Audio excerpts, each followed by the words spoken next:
Fala pessoal, bom dia, boa tarde, boa noite. Eu sou o professor Aldo Henrique e estamos aqui para mais um vídeo do curso de algoritmos. Lembrando que os cursos também são disponíveis como podcast e vocês podem acessar o portal Programando e aí concluir o curso por lá, tendo o direito a receber o seu certificado. Tudo bem? Nessa videoaula a gente vai falar dos laços de repetição. A gente viu os laços condicionais, as estruturas condicionais na aula anterior, e aqui a gente vai falar dos laços de repetição e onde utilizar essas estruturas. Tudo bem? Então, vamos para a aula. Bem, eu vou iniciar a aula propondo para vocês um problema. Então, vamos lá. Suponha que você tem que fazer um algoritmo que leia duas notas de um aluno e imprima o valor da média aritmética na tela. Como que a gente faria esse algoritmo? Bem, baseado nas aulas anteriores, isso é uma estrutura fácil, né? Então, vamos lá. Vamos declarar três variáveis. Nota 1, nota 2, a média, e essas três variáveis vão ser variáveis do tipo real. Ou seja, a gente pode ter uma nota 7,5, 7,4 e assim por diante. Vou iniciar o algoritmo, vou escrever na tela, usando o comando escreva, digite as notas do aluno. E usando o comando leia, eu vou esperar que o usuário me digite dois valores. Ele vai digitar o primeiro valor, eu vou guardar na primeira variável, na nota 1. Vai digitar o segundo valor, vou guardar na segunda variável, nota 2. Certo? Agora que eu já tenho os valores que o usuário digitou, vou pegar esses valores, dividir por 2 para calcular a média e salvar esse valor na minha variável média. Certo? E no fim, eu vou simplesmente escrever na tela. O valor da média é, fecho aspas, vírgula e coloco a variável para imprimir o valor contido na variável. Então vai ficar o valor da média é e o valor contido na variável, né? Então, com esse algoritmo a gente consegue resolver esse problema proposto, de calcular a média de duas notas. Agora, suponha que a gente tem que fazer esse mesmo problema, só que em vez de ser para um aluno, a gente tem que fazer isso para 50 alunos de uma classe, 50 alunos de uma turma. Bem, como é que a gente faria? De novo, declararia nota 1, nota 2 e a média. E aí eu começaria o algoritmo. Pediria a nota do aluno 1, receberia as notas do aluno nota 1 e a nota 2 do aluno 1, calcularia a média e imprimiria a média na tela. Faria o mesmo processo, escreveria na tela, digite a nota do aluno 2, pediria a nota do aluno 1, do aluno 2. Calcularia essa média, imprimia na tela a média do aluno 2. Depois eu iria pedir a nota do aluno 3, nota 1 e 2 do aluno 3 e assim por diante. Aluno 4, pediria a nota do aluno 1, nota 1 e nota 2 do aluno 4, calcularia a média, mostraria. Aluno 5, aluno 6, aluno 7 e eu teria que fazer isso até o aluno 50. Eu teria que repetir esse mesmo código até no aluno 50. Se a gente for parar para pensar, isso não é muito intuitivo, não é uma coisa assim muito fácil, Pensa, se eu errar em alguma parte, toda hora eu tenho que ficar revisando todo esse código para entender aonde que eu errei, ou se mudar, ou se aumentar de 50 para 100 alunos, eu vou ter que reescrever mais 50 alunos, então isso não faz muito sentido. Para isso a gente tem as estruturas de seleção. Então, qual que é o nosso objetivo nessa aula? É justamente mostrar como fazer com que um trecho do algoritmo seja repetido diversas vezes, ou então, por exemplo, o usuário pode determinar quantas vezes, ou a gente pode ter uma condição de quantas vezes ele vai repetir, e a gente quer que esse trecho seja repetido diversas vezes sem que a gente tenha que ficar repetindo o código. A gente escreve o código apenas uma única vez e a gente dá o comando para que esse mesmo trecho seja executado diversas vezes. A gente tem nas estruturas de seleção três tipos. A repetição com teste no início, que é o que a gente vai ver nessa aula, a repetição com teste no final, que a gente vai ver na próxima aula, e a repetição com variável de controle, que a gente vai ver na terceira aula desse curso, tudo bem? Então, primeiro a gente vai estudar as estruturas de repetição com teste no início, certo?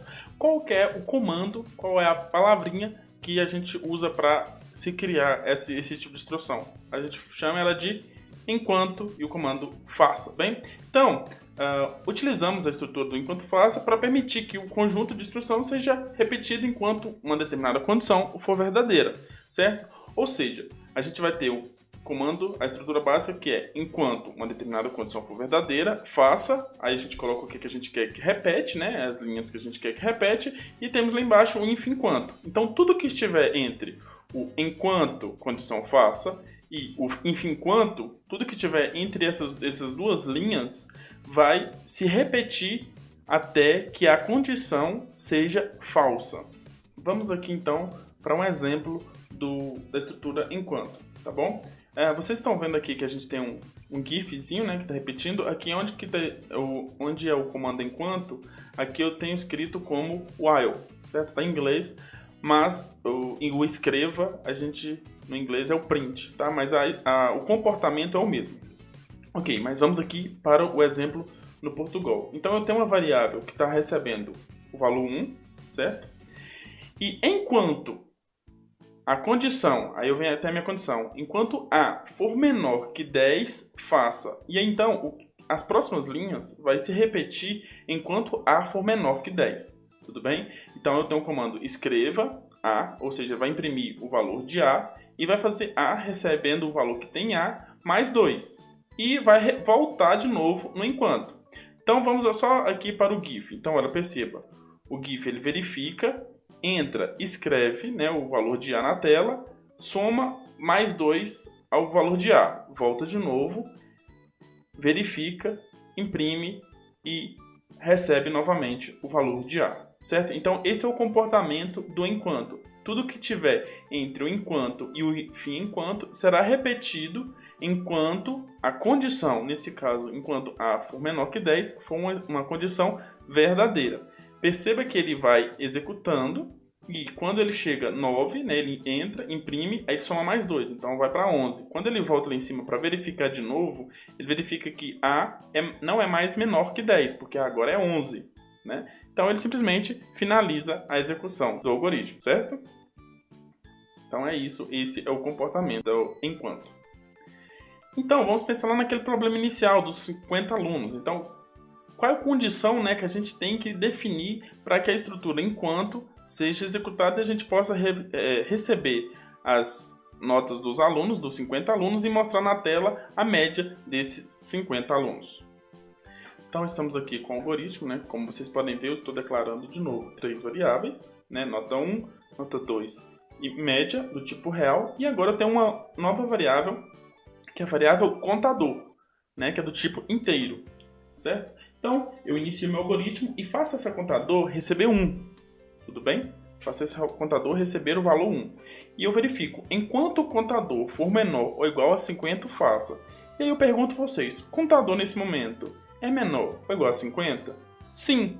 Por quê? Porque o valor que está em contador nesse momento é 1, que a gente acabou de atribuir. Então a gente fez contador receber 1 e entrou no enquanto. Então eu fiz essa verificação. Contador é menor ou igual a 50? Sim. Isso quer dizer o quê? Que ele vai entrar na estrutura do enquanto.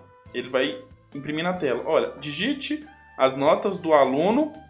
E aí perceba que eu fechei aspas, coloquei o contador para imprimir o valor que está em contador. Qual que é o valor que está em contador? 1. E depois eu coloco 2 pontos. Por que eu quero que imprima na tela? Quero que imprima, por exemplo, digite as notas do aluno 1, né? E aí eu espero que o usuário digite os 2 valores. Ele vai digitar o primeiro valor, vou guardar na variável nota 1. Ele vai digitar o segundo valor, vou guardar na variável nota 2. Tudo bem? E depois eu pego esses 2 valores, divido por 2, calculo a média e salvo na variável. E aí eu, de novo, escrevo na tela. Olha, a média do aluno, eu fecho aspas e depois coloco o contador justamente para imprimir o número desse aluno, no caso ainda é 1, e imprimo o valor na média. Então vai imprimir nesse caso a média do aluno. E na próxima linha eu faço o contador, receber o valor que está em contador, no caso até o momento 1, mais 1. Então o contador vai receber quanto agora? 2, certo? E ele vai chegar no fim enquanto e vai voltar no enquanto de novo. Toda vez que ele chega no fim enquanto, ele volta no enquanto. E aí ele vai verificar de novo. Contador é menor ou igual a 50? Qual que é o valor de contador nesse momento? Então é 2, não era? Porque antes era 1, eu fiz o valor que tinha em contador mais 1, então foi para 2. 2 é menor ou igual a 50? Sim. Então ele vai entrar de novo e vai ficar repetindo esse laço até que o valor do contador seja maior que 50. Enquanto ele for menor ou igual, ele vai ficar repetindo. Quando ele for maior, ele simplesmente encerra a execução do algoritmo. Então, temos aqui a execução no Visual G, né? Então, vamos lá. Eu vou iniciar o algoritmo, vou criar as minhas variáveis, nota 1, nota 2 e média do tipo real, e criar a variável contador do tipo inteiro, iniciar o algoritmo, e aí eu faço a variável contador receber o valor 1 e faço a verificação. Contador é menor ou igual a 50? Sim. Então ele vai entrar e vai imprimir na tela. Então ele imprime na tela. Digite as notas do aluno 1. Por quê? Porque lá no Portugal eu coloquei escreva, aí eu abri o parênteses, coloquei entre aspas, digite a nota do aluno, né? E fechei as aspas, coloquei uma vírgula e coloquei a variável contador, porque eu quero que imprima o valor dessa variável, por isso que ele imprimiu 1. E depois eu coloquei os 2 pontos. E agora ele está esperando que eu digite os valores. Então eu vou digitar aqui, ó. A primeira nota do aluno foi 10. A segunda nota foi 5. Então agora ele vai calcular a média, né? E vai escrever na tela para mim qual foi a média desse aluno. A média desse aluno, então, a média do aluno 1. Perceba que de novo eu coloquei escreva, né? O escreval, que é para escrever e pular a linha. O L é para de linha. E coloquei média do aluno, fechei as aspas, vírgula, o contador, porque eu quero que imprima a média do aluno 1. Coloquei uma vírgula, abre aspas, vírgula, a média, variável média, que é justamente o valor contido na variável média, né? Então vamos lá, de novo. Ele vai agora fazer contador receber o valor que estava em contador mais 1, então o contador vai para 2, né? E ele vai voltar lá em cima de novo. Perceba que ele já entra porque 2 é menor que 50. Então ele vai pedir de novo o valor, então agora eu vou entrar aqui com nota 5 e nota 6. Então, agora ele vai calcular a média e imprimir. E aí ele vai ficar repetindo isso, olha. Então agora a nota do aluno 3. 9 e 6. Beleza, vai calcular a média, vai escrever na tela, a nota do aluno 3 é 7,5. E assim por diante. Então ele vai ficar nesse laço, né, até que chegue em 50. Eu não vou esperar chegar em 50 porque eu acho que não faz muito sentido nesse momento pra gente, mas vocês podem ver que ele vai até os 50. Quando ele chegar nos 50, ele simplesmente vai sair do fim enquanto e finalizar o algoritmo. Então vamos aqui agora para um outro exemplo. O que está nos pedindo? Olha, escreva um algoritmo que imprima na tela 10 letras do alfabeto digitadas pelo usuário. Utilize a estrutura enquanto, beleza? Então qual que é a condição? Então, a gente tem que primeiro identificar qual será a condição de repetição desse algoritmo. Então perceba que aqui eu vou criar uma variável do tipo com o nome letra, do tipo caractere, uma variável contador do tipo inteiro, tudo bem? Então, eu vou inicializar o meu contador com 0, tá bom? E vou falar que ele vai repetir enquanto o contador for menor que 10. Aí você pode pensar, peraí, mas por que menor que 10? Se eu quero que ele vá até que ele peça as 10 primeiras letras. Porque a gente está começando com 0. Então, se eu começar com 0, é 0, 1, 2, 3, 4, 5, 6, 7, 8, 9. Então, já deu as 10 letras. Tudo bem? Por isso que quando eu inicializei com 0, eu coloquei apenas o contador menor que 10 e não o contador igual a 10. Menor ou igual a 10. Se eu colocasse contador menor ou igual a 10, ele iria repetir 11 vezes. Eu quero que ele repita apenas 10 vezes, tá? E aí dentro do laço eu vou pedir uma letra para o usuário, vou receber essa letra e escrever essa letra na tela, tudo bem? E eu vou ficar repetindo essa estrutura. Vamos ver como é que ela fica lá no Portugal. Então vamos aqui executar o algoritmo, né? E vamos lá. Primeiro eu vou criar a variável letra, com o nome letra do tipo caractere, para receber caracteres, não só números. Uma variável com o nome contador para receber números do tipo inteiro, iniciar o algoritmo. E aí a variável contador vai receber então o valor 0, tudo bem? Faça a verificação, o contador é menor que 10? Sim, por quê? Porque contador agora é 0, então 0 é menor que 10. Vai entrar, vai imprimir, né? Digite a letra, eu vou digitar aqui uma letra A. Vou dar Enter, e aí ele vai imprimir a letra, né? A letra ditada foi A. Perceba que eu coloquei o comando escreva, entre aspas, escreva, a letra ditada foi, fecha aspas, vírgula, eu coloco a variável, justamente para que imprima o valor contido nessa variável.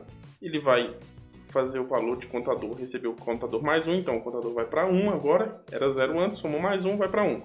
E vai ficar nisso. Então eu vou ficar aqui colocando letras, né? Vou colocar letras aleatórias aqui, só para a gente poder, né, fazer isso. Então ele vai fazer esse mesmo processo 10 vezes, né?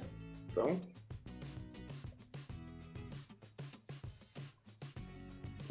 quanto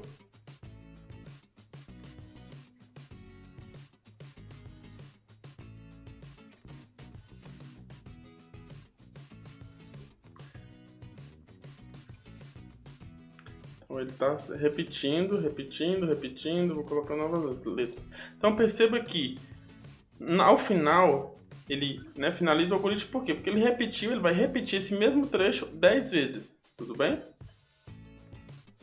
Bom, para finalizar, pessoal, é importante entender sobre a estrutura de seleção, então, que é sempre importante ter uma variável de inicializar. Então, perceba que a gente sempre está usando essa variável contador do tipo inteiro. A gente sempre inicializa ela ou com 0 ou com 1, então depende do problema. Até o momento, a gente inicializamos elas com 0 e com 1, mas sempre tem que inicializar a variável. Segundo passo, a gente tem que verificar o contador, certo? Fazer uma verificação. Então, vai repetir enquanto o contador, uma determinada coisa for verdadeira. Nesse exemplo, então, enquanto o contador for menor que 10, ok? E a terceira coisa mais importante é o incremento, ou seja, eu tenho que modificar o contador. Por quê? Eu tenho que fazer contador, então, receber, nesse caso aqui, por exemplo, mais 1, ou mais 2, ou menos 1, depende do problema. O lance é que, em algum momento, a condição do enquanto tem que se tornar falsa. Se ela ficar entrando e nunca sair, nunca se tornar falsa, a gente entra no que a gente chama de loop infinito, certo? E vai ficar executando, né, para sempre, até que você finaliza forçadamente o algoritmo. Então a gente tem que forçar a finalização. Então, para que isso não aconteça, a gente tem que sempre pensar nesses 3 passos. Primeiro, a variável que vai ser inicializada, né? O contador vai receber 0 ou 1 para ser inicializada, isso fora do enquanto, certo? Fora da estrutura do enquanto. A condição, em algum momento, tem que ser falsa, então tem que ser uma condição, né, que em algum momento ela mude seu valor de verdadeiro para falso, e dentro da estrutura a variável que está sendo utilizada na condição tem que mudar o seu valor para que em algum momento a verificação lá em cima se torne falsa. É sempre muito importante que vocês lembrem desses 3 passos quando for resolver qualquer problema de estruturas de repetição. Então é isso, pessoal. Quem gostou, deixe seu like, deixe seu comentário se você ficou com alguma dúvida. Quem estiver ouvindo pelo podcast pode comentar no SoundCloud ou pelo portal Programando, para quem quiser acessar e ter o certificado. Peço que vocês acessem lá então, portalprogramando.com.br. Quem quiser acessar pelo YouTube é youtube.com/portalprogramando, certo? Então pesquisem Portal Programando aí que vocês vão encontrando nas plataformas de podcast, no YouTube. Então vocês vão sempre encontrar aí por Portal Programando. Tudo bem? Espero vocês na próxima aula para a gente ver as estruturas de repetição com verificação ao final. Ok? Abraço.